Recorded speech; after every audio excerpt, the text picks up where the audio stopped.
La Turquie, ou l'Anatolie, son nom géographique, est un plateau d'Asie de 1500 km sur 500 km, soit environ 815 000 km², donc un tiers de plus que la France. La Turquie est un pays montagneux à 80%. Le point culminant est à 5165 mètres avec le volcan Ararat à l'extrême est du pays. Il existe toutefois de vastes plaines côtières telles la fertile Cilicie au sud. Le pays compte 70 millions d'habitants et sa capitale est Ankara, Istanbul étant plutôt la capitale économique. L'islam y est pratiqué à 95%, le christianisme ne représente qu'1%. L'histoire de la Turquie fut principalement marquée par la fondation de Troie, 3000 ans avant Jésus-Christ, puis vint la conquête romaine en 146 avant Jésus-Christ.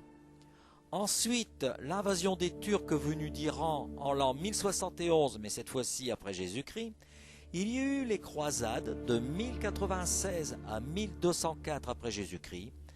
Enfin, Soliman le Magnifique en 1520 fut le sultan des Turcs et nous terminerons en 1923 par la fondation de la République turque par Mustafa Kemal, surnommé Atatürk.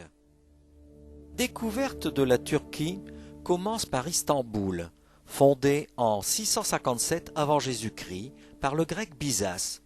Elle s'appelait alors Byzance, puis sous l'empereur romain Constantin, elle devint Constantinopolis. La ressemblance avec Rome est remarquable. La capitale impériale tiendra tête à tous les barbares, huns, avars, arabes, bulgares, jusqu'en 1204, où les croisés latins l'occuperont durant 50 ans. Mais en 1453, Constantinople se rend définitivement aux Turcs. Cette pyramide de dômes, due à Ahmed Ier, a été édifiée au XVIIe siècle avec les décombres de l'hippodrome. Elle se distingue par 6 minarets, comme à la Mecque. Sa décoration intérieure, en faïence d'Iznik, est caractéristique et le surnom de mosquée bleue vient de vitraux aujourd'hui disparus.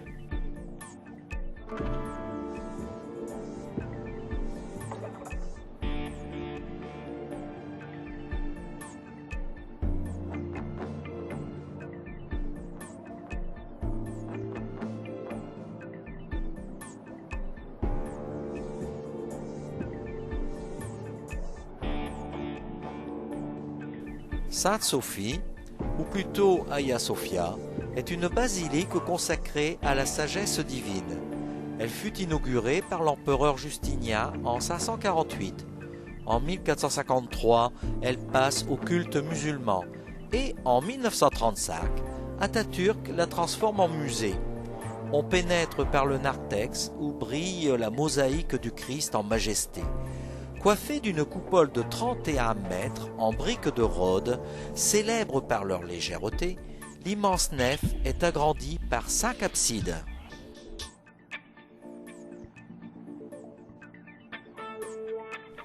Les visiteurs plantent leurs pouces dans la colonne suante pour exaucer un vœu.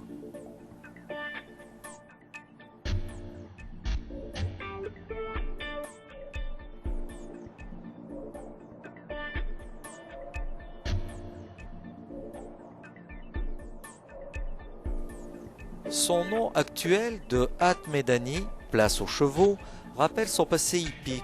On y trouve une obélisque vestige de ce passé somptueux du régime byzantin.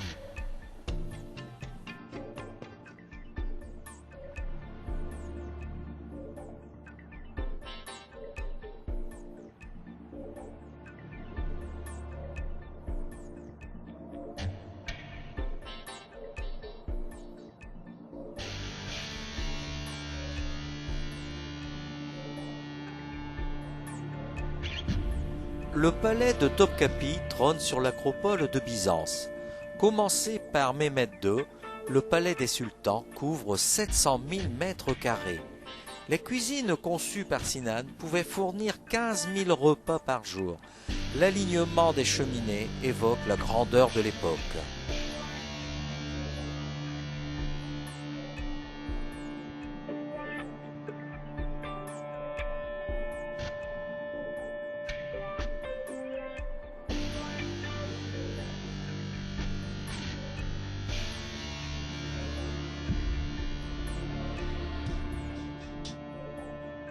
Dans une allée couverte, les mélanges d'odeurs, de couleurs nous plongent dans le rêve, dans la vision d'un monde oriental en dehors du temps.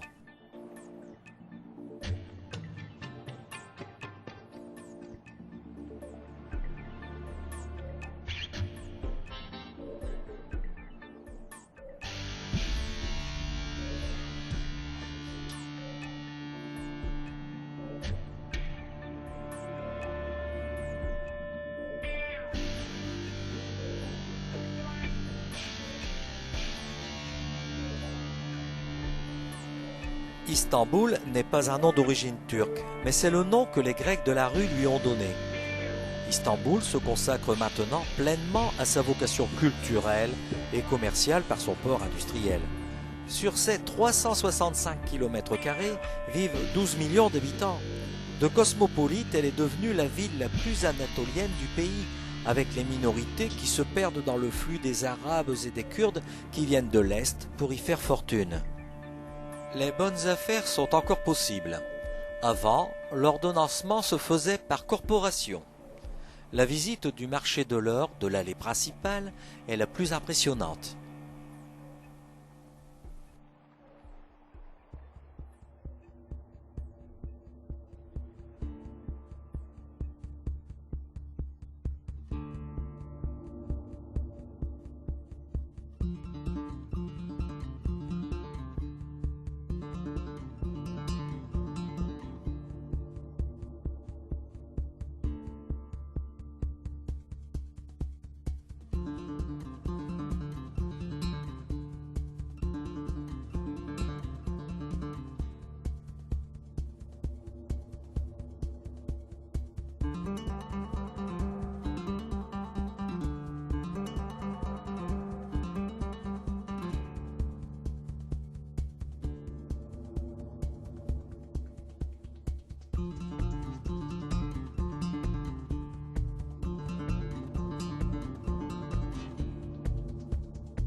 Ankara se situe à 450 km d'Istanbul.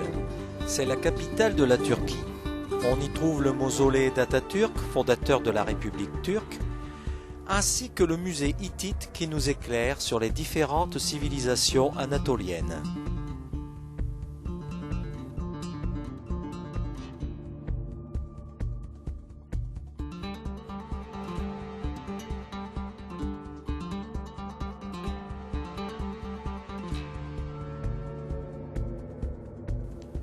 À 100 km d'Ankara, sur une plaine rase comme la main, miroite le lac Salé, cousin de la mer Morte.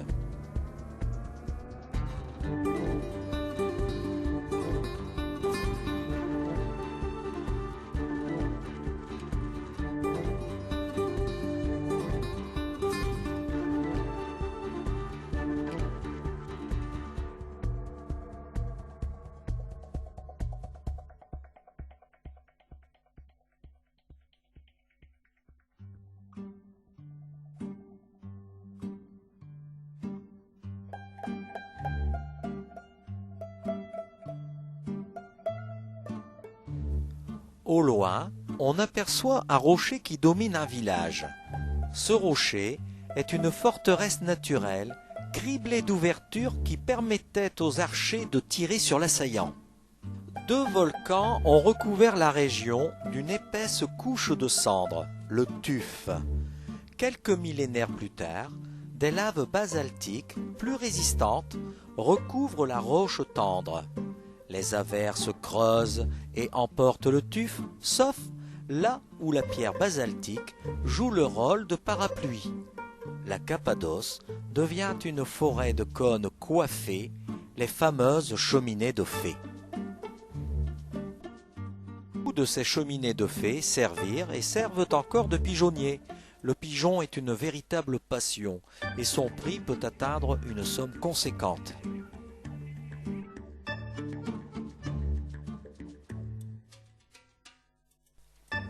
On peut visiter les églises rupestres de la vallée de Görem avec des fresques du Xe et du XIIIe siècle.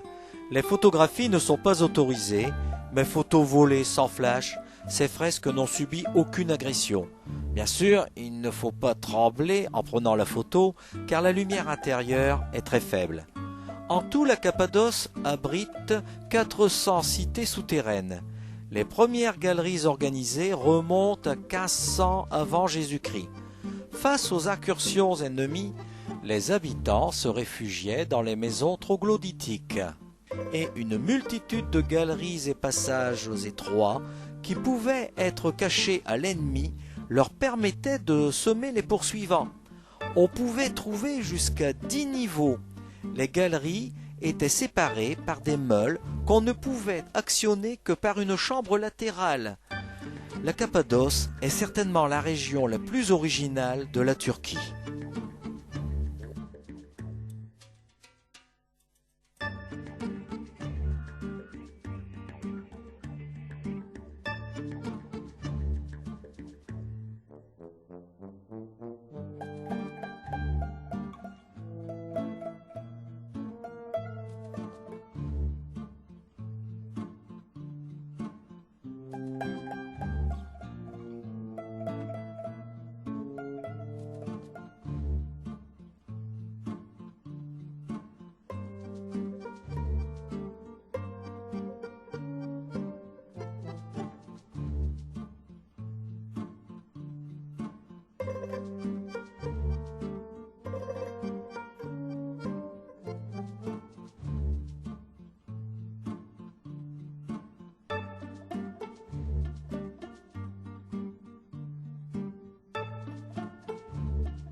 Konya ou Iconium. C'est Mevlana qui fut le fondateur des derviches tourneurs, secte soufie qui trouve l'extase en exécutant des danses circulaires très codifiées. Aujourd'hui, c'est la ville sainte des derviches tourneurs où l'on visite le couvent-musée de Mevlana. Le mausolée de Mevlana abrite les cénotaphes, cercueils vides, du maître et de ses disciples, couverts de draps multicolores.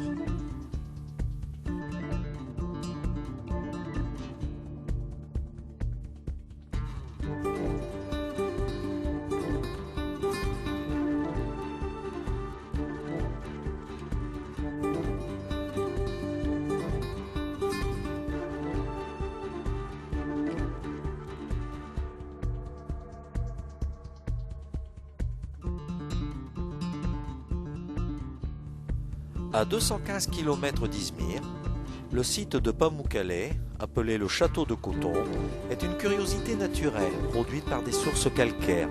Cet empilement de vasques de travertin est dû à des sources thermales dont la température est à 53 degrés.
Les ruines gréco-romaines de Hiérapolis et la nécropole rappellent l'époque où la Turquie était occupée par les Grecs aux alentours de 300 avant Jésus-Christ, puis les Romains à partir de 146 avant Jésus-Christ jusqu'à 400 après Jésus-Christ. Ces sites sont maintenant très surveillés et la récupération des pierres est interdite, ce qui ne fut pas toujours le cas. Heureusement, la situation relativement isolée des lieux a protégé ce site d'un pillage total.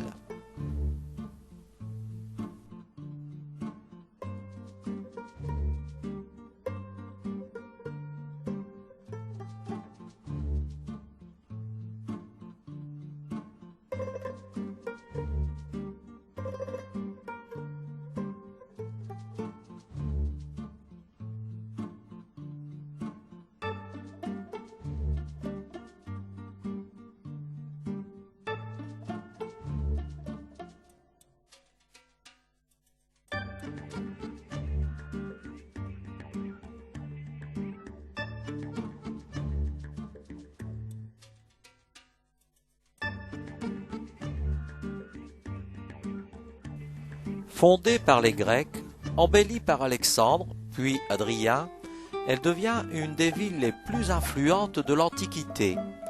À partir du 8e siècle, commença son déclin avec les pillages des marins arabes et l'ascendant de la religion chrétienne. Enfin, les Turcs s'en emparèrent. Maintenant, la région vit d'un peu d'agriculture et du tourisme.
Le temple d'Adrien est un monument emblématique du site gréco-romain d'Éphèse. Les vestiges de la bibliothèque subliment le site par la perfection architecturale qu'elle offre au regard du visiteur amoureux des vieilles pierres chargées d'histoire et de culture.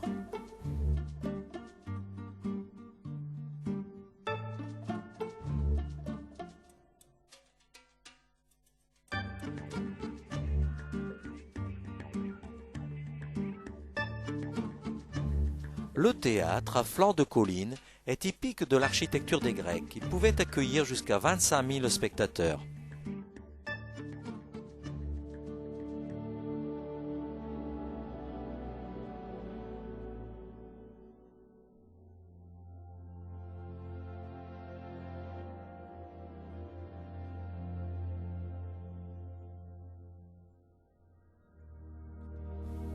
Ce carnet de voyage, qui a illustré sans autre prétention ce que tout un chacun peut découvrir, vous a apporté, nous l'espérons, quelques instants de plaisir. Merci.